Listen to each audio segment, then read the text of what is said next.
Welcome back, Book 2. Back here with what might be a long video.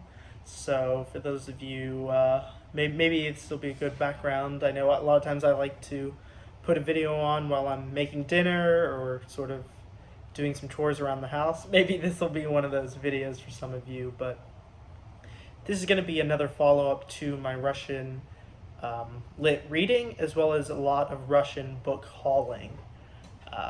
Like I said, there's quite a lot on this list. I've read, I think I counted, it's like maybe about a quarter or a third of the ones I'm going to be talking about here. So, have some updates, but still a lot to explore.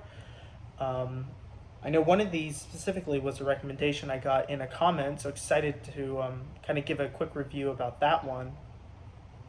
But as always, there's just so many more to keep reading. I mean, every time I'm at the store or reading things online, there's just new books popping up, new authors to check out. But excited to kind of share some of those with you here today. And I guess we'll start off with, here I have a Penguin Classic of Eugene Onegin, and I read the Vladimir Nabokov translation of this. And I think when I first mentioned that I wanted to read it in a previous video, it's a novel in verse, and I thought, okay, it's going to rhyme. But Nabokov doesn't do that. He's very rigid in his structure, and I actually really liked the story. But this one here, this is translated, I think, here, Charles Johnston.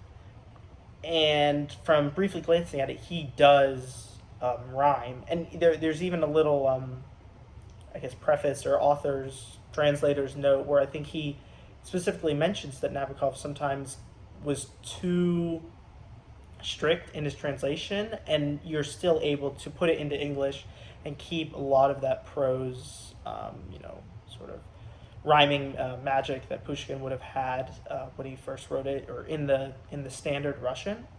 So excited to read this. Like I said, when I first read Eugene Onegin the first time, I blew through it. Basically, I read it in one sitting because I was just so enthralled by it. And that wasn't even with it rhyming. It when you kind of get into that strong, I'll say like rhythm, through a little bit of poetry. I've read, you can kind of get into that. So I'm really curious to see if my perception of it changes in a rhyming prose translation here by Charles Johnston compared to the Nabokov.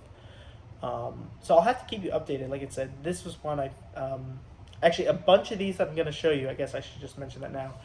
On eBay, there was sort of a group Russian lit listing, and I think I got a ton of these books for like $10 or something. So it essentially, worked out to less than, I think, $2 a book. So it's one of those where you just kind of find the perfect listing online, and sure, you take a flyer, hoping that the books pay off, they're in good condition, they ship okay, but it's one of those, you just kind of have to trust that the seller has good previous ratings, and definitely came through here. I guess I could try and mention when they're from that, but I honestly don't remember 100%. Some of these were just from local bookstores as well. So first one here is a Pushkin translation. Then this next one here that I also read, this is Oblomov. This is by Ivan Goncharov, and this was actually recommended to me in one of my, I think, in the big Russian lit video I did. So here you can see him on the cover there with his nice robe, lying, reclining. And let me tell you, that's what he does. He lies around, he reclines, and he enjoys his leisurely lifestyle. And that's essentially all this book is about. It's about Oblomov not wanting to do anything. He's very passive, a sloth essentially, just lying around, letting others basically serve him. And in talking through his life, he talks to he has a friend who's just active and eager and always, sort of achieving things, out in the countryside on a farm and in the city. And Oblomov's ideal vision is to loaf around, have people serve him, and that's it. And apparently Goncharov was almost similar to that in his own life. So it's not an autobiography, but from what I was reading, kind of outside of it, it's sort of a take on his own life, which I think is pretty funny. But it's actually a pretty good book. There's a bit of a love interest, or maybe you'd say a double love interest for Ablamov, and you kind of see that spark put into him. Maybe get him out of it, but at the end of the day, even what love may or may not be there for him, it can't rip him away from this addiction he has to just lying in bed. It's one of these things you think you're breaking it, but at the end of the day, you're not. But overall, I think this was a pretty interesting book. I'm not sure Gonzarov has many others that were widely published, but definitely if I see anything by him, I know I'm going to pick it up. This one here, let's see, it says it was translated by Anne Dunnigan. This is a Signet edition, one of these with the really thin pages. Some of you might know what I'm talking about, like when you turn it, you're worried you're going to rip the whole page. But really liked it, and I think the cover speaks 1000% to who he is in the book. But definitely liked it, so thank you for the recommendation. That's what's really nice, is having people on here recommend books that otherwise I wouldn't have even thought to read. But seeing this, I think this was also in that big eBay order I did. Was really excited to see this and got through it and really enjoyed it. Then the next one we have here is one I'm almost certain I would have mentioned. It's We. And here, what's interesting here, it says Eugene Zamyatin, which the Russian, I believe, is Evgeny. So Evgeny is Eugene, or Evgeny is Russian for Eugene. And this was one that I had read online, was sort of a potential inspiration for 1984.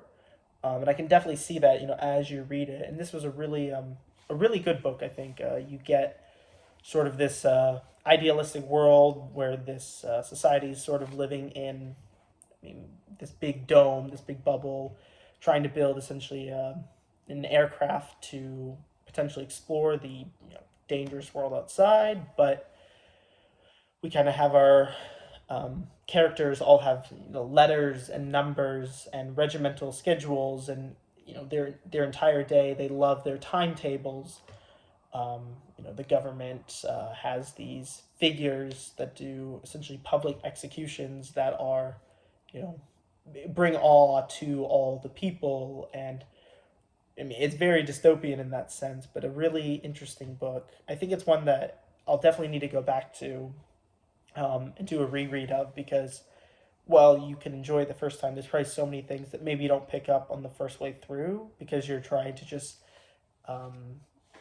immerse yourself in what that environment might be like, that you might pick up on some of those more subtle cues, or the reoccurrence of certain characters in certain places at certain times. This is one of those books where there's sort of that secret faction, kind of going against the regimen of government. And so maybe now that I'm aware of who ends up being who, you kind of perceive that differently at the beginning. But really good. I found this just at the local store in the clearance section, which was awesome. It was one that I've been thinking about for a while, and so when I saw it, I didn't even need to look at it to check it, and even if there's writing inside, I'm going for it. But it was a really nice addition, and that's where I also found this here. This is Zamyatin again. Here you see it says Yevgeny compared to Eugene here.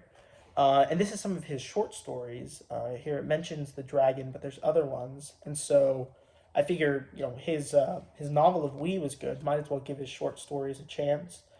And so I haven't read any of them yet, but I think I'll definitely maybe, work through one or two a day, do something like that, sort of immerse myself more into the world of Zamyatin. And I guess I should have mentioned, when I read We here, the translator, this is translated by Gregory Zilborg, and he actually mentioned that he personally knew Yevgeny. He knew him, and basically knew he was going to publish it in I think it was Britain or Denmark, somewhere in Europe. They basically got it, and Zamyatin eventually was allowed to leave Soviet Russia. This is, I think, a book that came out in maybe they first published it in English in the 40s or something.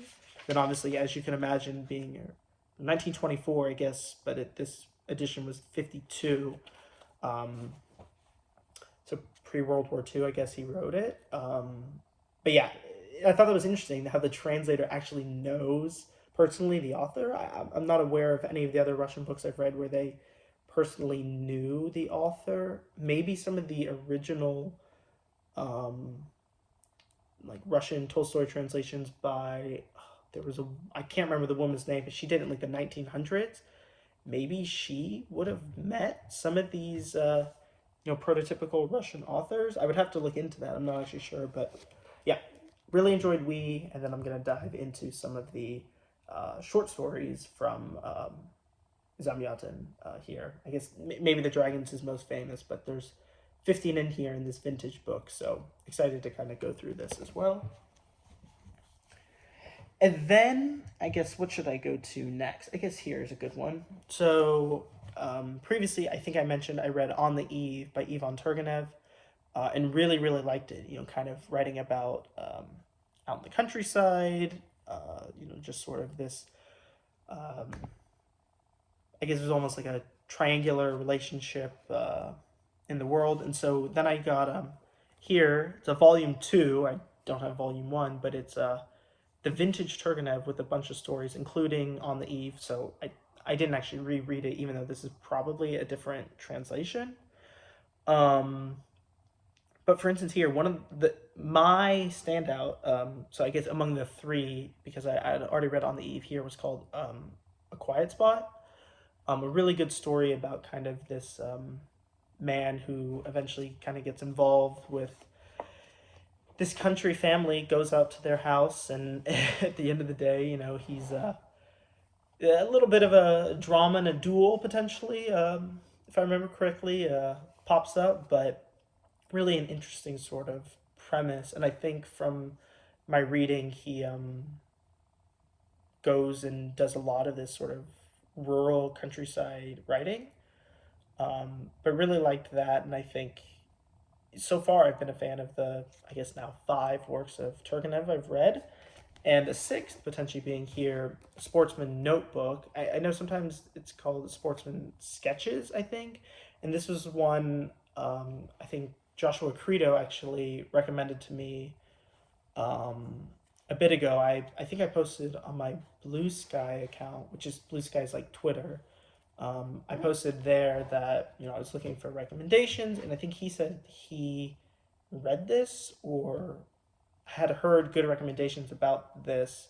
This is a bit longer compared to those short stories, and don't really know anything about it. It sounds familiar to me, so I definitely want to read this one. Really nice cover here. Now that I look at it again, river, almost a farm, but maybe that's Moscow in the background with all their nice onion bulb towers.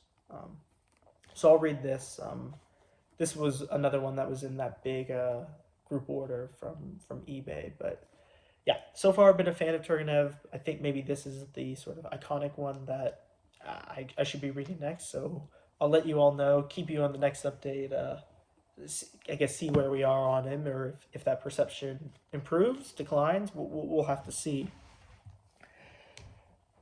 And then I guess here will be the last book that I've read thus far, but it's 2 books, but it's really 1 book, and maybe some of you can explain it to me.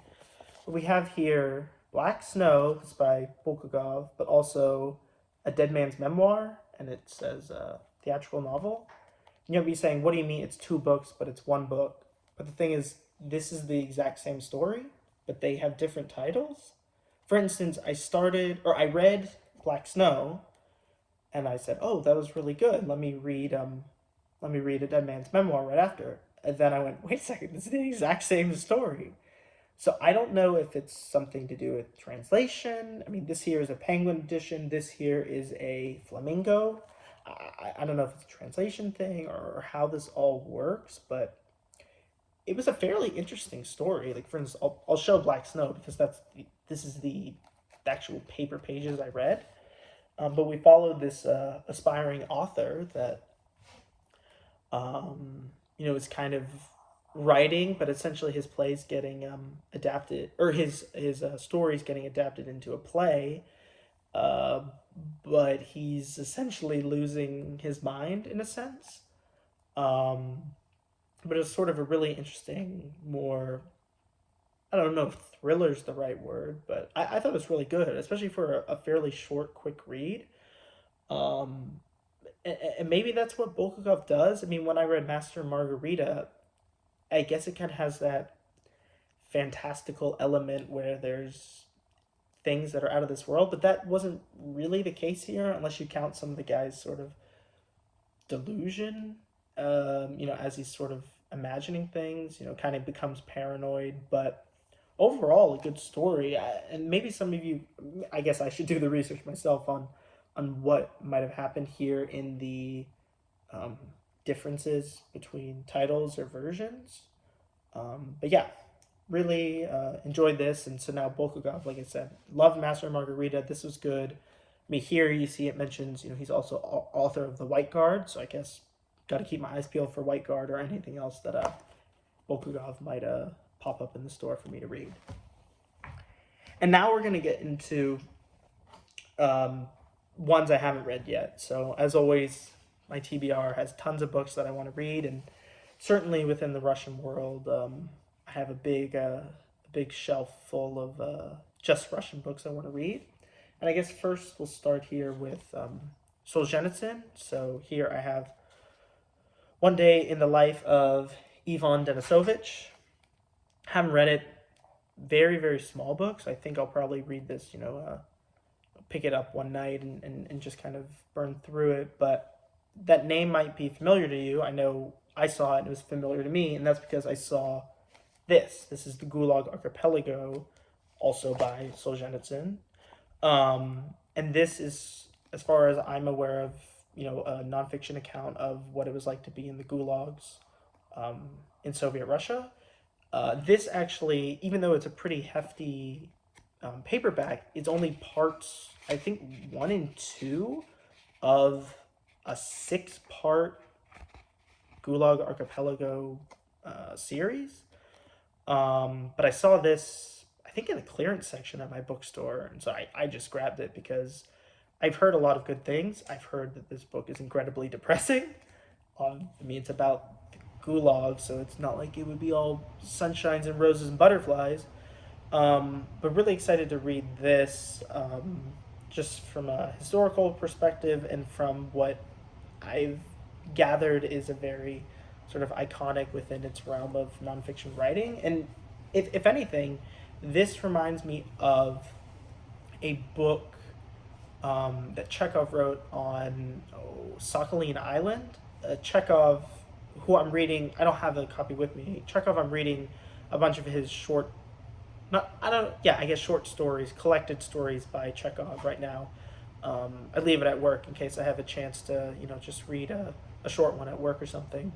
But Chekhov wrote a book on Sakhalin Island, which is on, if I remember correctly, the east side of Russia, was sort of this, I think, like prison camp, or maybe it was just, he wrote a fairly scathing, I think, report of this island, that kind of opened people's eyes to maybe the way people were treated. And I think certainly this book, in a similar way, probably, I guess it would have been like 50 years later or something like that.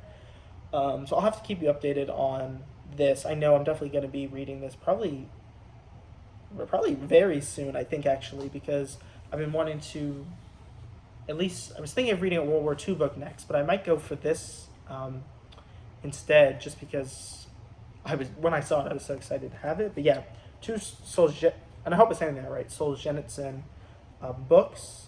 This is, as far as I can tell, fiction, and this certainly is nonfiction. So yeah, excited to have those. Once again, I told you to buckle up. Maybe you need a bathroom break or something, but we still got quite a few to go here. But yeah, really been enjoying all the reading. Hopefully you've been enjoying videos, but we're going to keep moving right along. Here I have In Quiet Flows the Dawn. This is by Mikhail Sholokov. And this cover to me, this edition's in a bit of a tough shape. it's screaming my Dr. Zhivago cover. I don't know where my... Oh, I think it's on the floor, kind of on my ground bookshelf. But it reminds me of the cover that I have for my Dr. Zhivago edition. Just this sort of painted romance style. But if I just read the back to you, it says, from modern Russia comes the exuberant novel of the Don Cossacks, brave and brutal men who fought, loved, and lived with abandon in war and peace. An undisputed masterpiece, a world bestseller, and Quiet Flows the Dawn has been hailed by critics as one of the greatest novels of the 20th century. A stirring saga of brutal war and violent love, a vivid panorama of society in turmoil. So, in essence, that's almost giving me Dr. Zhivago vibes and sort of this world in peril. You have a love story, but you also have, the war and violence going on. So it's one that looks small, but once again, it comes with these, razor thin pages. So it's actually over five. This book here is 500 pages, whereas others that I read sometimes look twice the size and are half. But yeah, excited to read this one. Like I said, don't know anything about it, but that's okay. I feel like some of these I've gone into completely blind and been really blown away with them. So I don't doubt that this will be any different, especially with some of the praise that kind of comes along with a book like this one.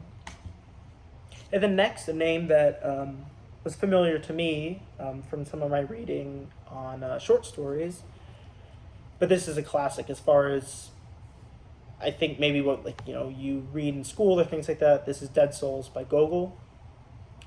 So far, the only thing I've read by Gogol was in short story. I'm pretty sure he was the one that wrote a story about a guy's nose running off him, and then he loses his mind trying to find the nose. If that sounds crazy, I'm pretty sure that's true because that's kind of the Gogol way of writing. But I don't know if Dead Souls is supposed to match that. I really hope I'm remembering Gogol and not some other author. But in reading I read the introduction to this one. This is a really cool Oxford World Classic edition.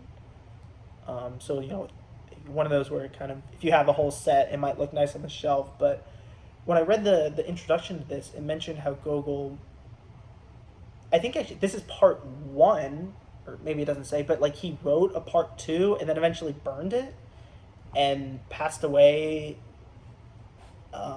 before anyone could get him to rewrite it, I believe, or maybe it wasn't part two, but it was just like the end.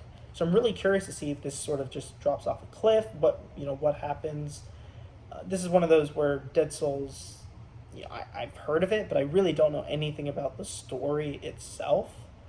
And so I'm curious, if this lives up to, I'll say, the Russian classic world that other Crime and Punishment or War and Peace or Anna Karenina kind of have with them. See if this matches that in the sense of the sort of iconic feeling you get once you finish it, if that's even the right way to put it. But excited to read this. Like I said, I thought his short story was kind of absolutely out of left field, but if this is more of a standard novel, I can't imagine he'd be doing that, but we'll see. Here with Dead Souls.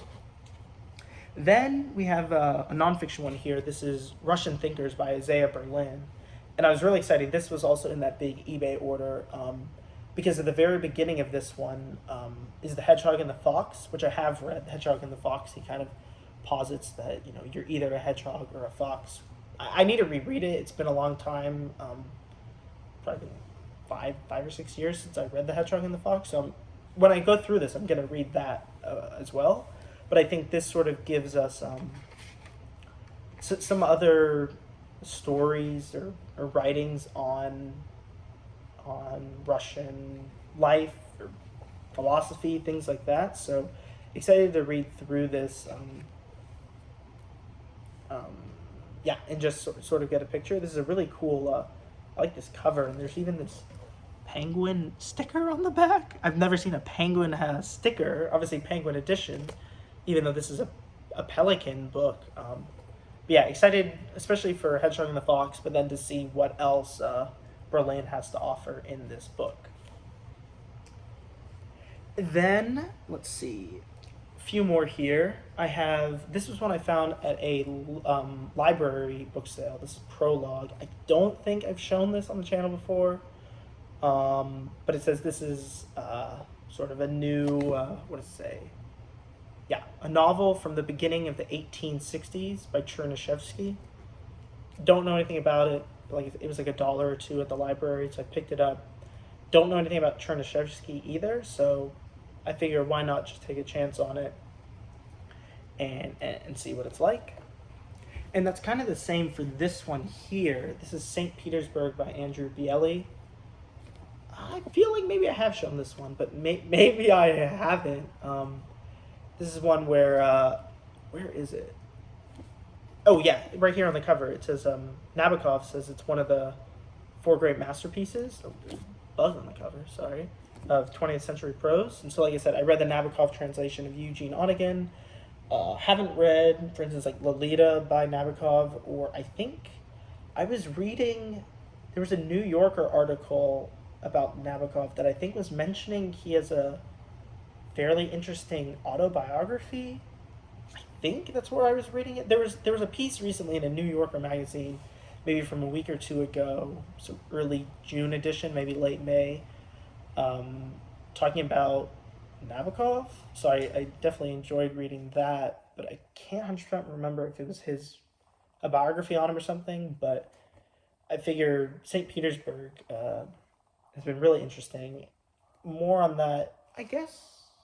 Yeah, I guess. Sorry, I'll mention St. Petersburg right now because I also read here Peter the Great. This is a Troyat, Henri Troyat biography of Peter the Great, hence St. Petersburg, which I was mentioning here. But this was wild. I mean, Peter the Great, I didn't know too much about him going in. The most that I knew was from reading Land of the Firebird, which I'm pretty sure I talked about in the past.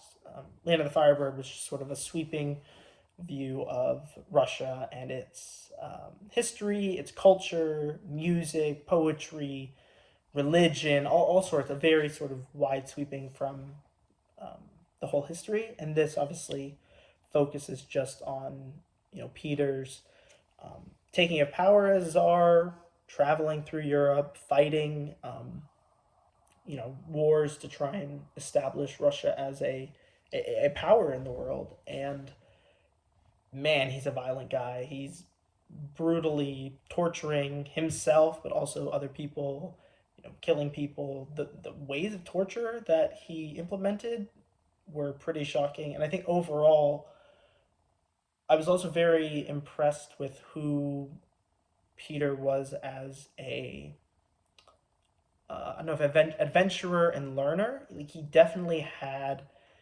an attitude that was not very reserved and historical in the sense that Russia needed to stay the same. He was willing to adapt and adjust to those Western European traditions and practices. And I think, for instance, one of the big ones was shaving beards. In Russia, your beard was a symbol of kind of your status. You were traditional. You had a beard. You were a man and strength. And then essentially he was trying to influence people to shave their beards. And if you wanted to have your beard, you had to start paying a tax. You had to give a coin that essentially said, I'll wear the beard, but I'm going to give money to the state, which in terms of Russia, then I think later on did actually get pushback from future rulers. But overall, I really liked this biography. I will say there was one chapter. I'd say a big chunk of the book is dedicated to Peter traveling through Europe, going to Vienna, Sweden, England, and then there's a chapter by Troyat, who I think is French. He's probably spent like 30 pages on his dealings in France, which I guess I get because when he's writing it, he knows his audience is for French readers initially. But at a certain point, he was just dragging on. It's like, okay, we get it. The French don't like Peter. He's this gross obtuse kind of guy in their space, costing them a ton of money, no manners. But I feel like we had already gotten that from all the previous stops he had made, and so it felt like he kind of might have lost it there. But overall, I think Triet did a really good job of sort of bringing us along the journey of a kid that wasn't, was kind of thrown out of the power by I guess it was his cousin. Basically, he sort of was dual ruling, and eventually that slow-minded brother of his, passed away, and essentially he just took over. But then his ruling and his relationships with women and his, sort of military. I think that's the other thing that stood out is he would fight with his men. He would go out and risk life and death with them, and I think that's something that probably stood out to his troops. Your leaders out there fighting with you. It speaks a lot to his testament, but also his bravery and strength. And certainly, he is a bad person. I'm not trying to say that he's this saintly guy. Like, he killed so many of his people to sort of stave off this belief of potential uprising and revolt. But overall, I think Troy did a good job. And actually, it was John David posted a video where he read Robert Massey's biography on Troyat, which was, I think, about double the size of this one. This was like maybe 350 pages. I think that one, he said, was like 600 or 700 pages at least. So maybe I'll read that one. I know I have a Catherine the Great by Robert Massey that I'm gonna read. I think next, just kind of keep myself going through the timeline. Catherine comes into power. I think it was like 30 or 40 years after Peter. Catherine the Great. I guess a Catherine takes over after Peter here. But yeah, enjoyed this.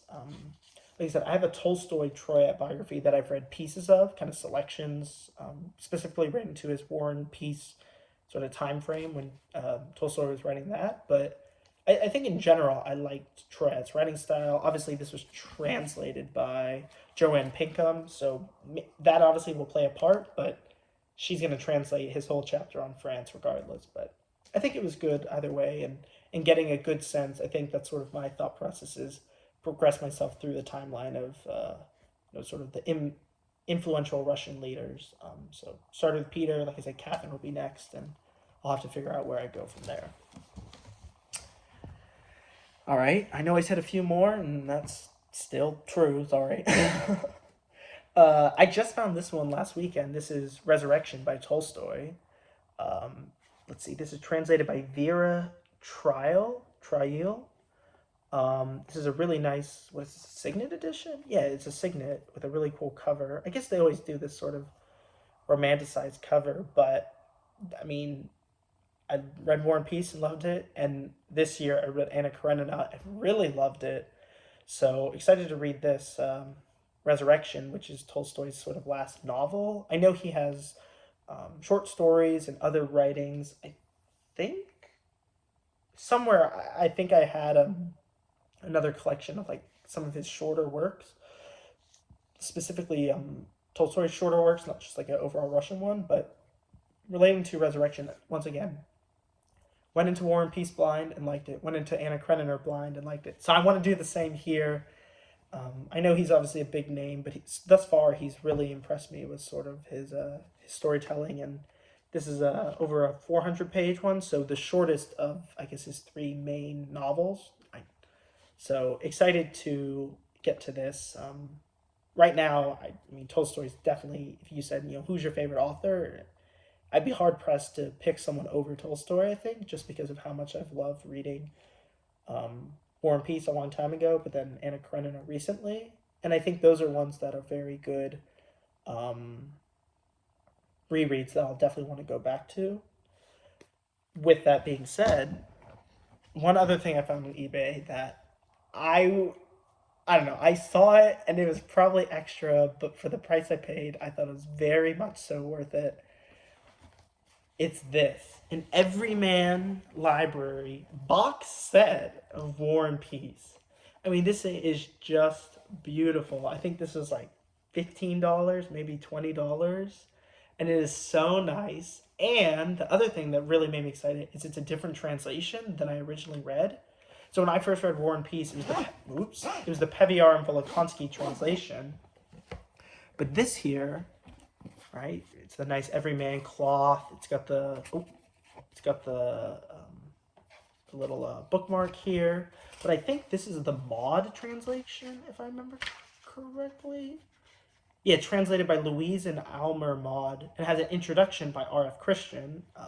R.F. Christian actually did a little report on when I first read War and Peace for class. I'll have to dig that up. I definitely have probably the writing somewhere. I don't have me reading my. I had to read the report to the class and kind of present it. I don't have that recorded anywhere. Maybe that'll be a special treat I post somewhere. But really excited. Well, one, just to have sort of a more so just eye candy on the bookshelf, but at the same time, I do want to read War and Peace. Like I said, it's been probably 5 or 6 years since I read it, but I knew when I reread it, I would want it to be in a different translation. And so this one here, being the Maud translation, I think is really interesting. And for those of you that read War and Peace, you'll kind of open in a in this. Let me get past the introduction on this sort of soiree. What is it, like a dinner scene? But then at the same time, where is it? There was the character list. Okay, and when I first read this, there's Pierre and Nikolai and Natasha are kind of the three names that come to mind. Obviously, there are so many characters in War and Peace, but then here they call him Nicholas, and so this is where I'm wondering if this. I know Peviar and Volokhonsky have the reputation of being a very rigid, strict. We'll show you a giant chunk of French and just put it in the footnotes at the bottom type writer. So maybe this will be more of a English focused translation, and that's why I think rereading it will be so fascinating. Just to see if my perception changes. Obviously, I know the story to a certain extent. So many things have probably gone past me, but will this stand out? Will I find certain sections speak more to me because of the way they're translated? Will some mean less? Because I think when I read the Peviar and Volokhonsky, they had a ton of footnotes that at the time seemed really helpful, but maybe those didn't need to be footnotes. You could have just translated it differently, and I think that's what's going to be really interesting as I go through this edition. But yeah, like I said, for like $15 or whatever it was, it's just beautiful box set. I basically had to buy it, so really excited to have this and reread War and Peace. I guess I need to think about when I want to do that. I guess when I first read it, we did it for class, and it took, 3 months. And I definitely think, if I made it my only reading, I'd get through it faster than that. So we'll have to see. Maybe, 3 volumes, I do it in a little spacing, but really excited to have this. And then, I guess, I have 2 more to show. So I know we're 38 minutes in here. Maybe we'll be done by 45. We'll see. But I showed at the very beginning the Eugene Onegin new translation. And this here is, I found this, I think on Thrift Books. It's the complete prose fiction of Pushkin. So while he's obviously a big poet, playwright guy, I guess he was writing, other fiction. I imagine, I don't know, I don't think Eugene Onegin fits in here. This is translated by Paul Debrechesny. So really excited to read this. Like I said, I think Pushkin, when I read Onegin, I liked it. And while I have a new translation, I wanted to see what else he had to offer. But I don't really see him at bookstores, maybe because he's a popular name and people just pick it up. But when I saw this on Thrift Books, it was like, $5 or something. I figured, okay, there's a lot to go through, kind of see if I'm a fan of his other works or maybe I'm not. I'll have to see if prose fiction is something I can get behind. At the same time, it seems like this is more just novels. Like, to me, prose fiction was, I guess that was novel. I guess Onegin was novel in verse. Prose fiction might just mean more so fiction, because they just look like regular stories to me. But excited to read this and see what I think of Pushkin. And then finally, the last one here, and this isn't really, I guess, a book in a sense, but this is the Dictionary of Russian Literature, as you can see here, right? And this was one that came in that eBay order, and it was one where it was, mixed in there, and I was kind of like, this is interesting. Like, what is this? And it's from the 50s, and it's essentially exactly what it says. It's a dictionary where, okay, for instance, I just opened here to Google, like, clearly, whoever had this before. And so, it's a whole dictionary entry, quick bio, give some updates on, his writings. For instance, I could probably find a section on maybe Dead Souls in here. And maybe that's where I remembered reading.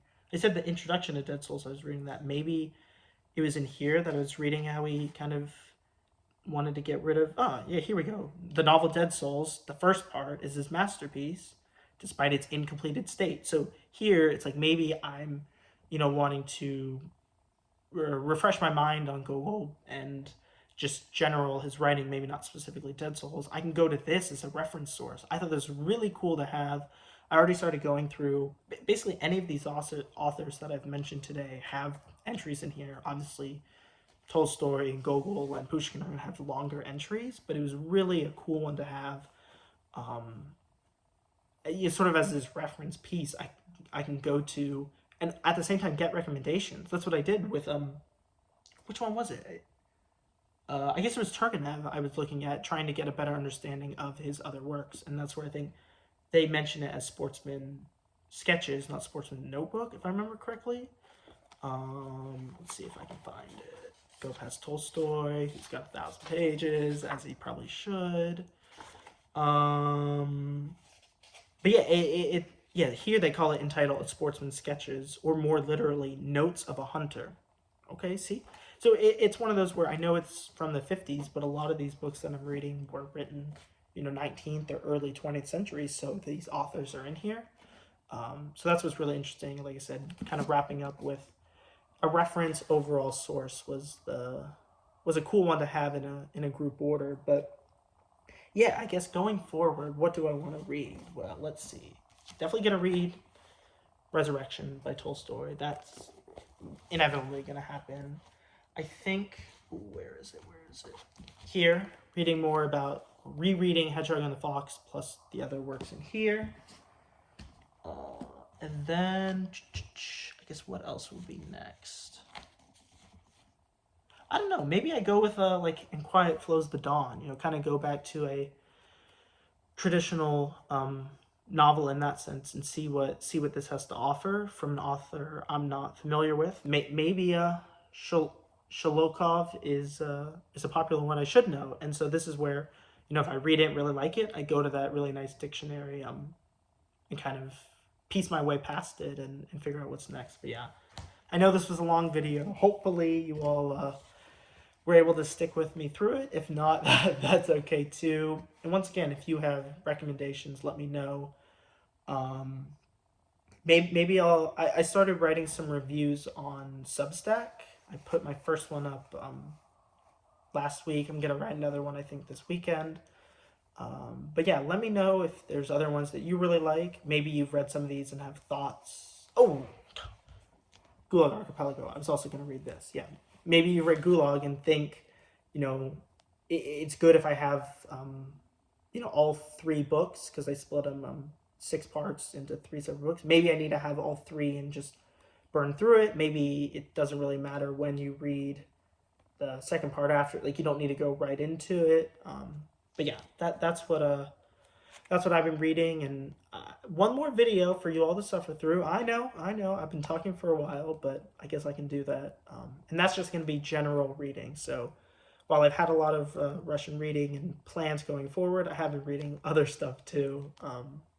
So hopefully you're excited for that. Actually, I have 2 videos I'm going to make. Now that I think about it, 2 videos. So hopefully you're all having a good night or a good morning, wherever you may be watching. But that's it for now. See ya.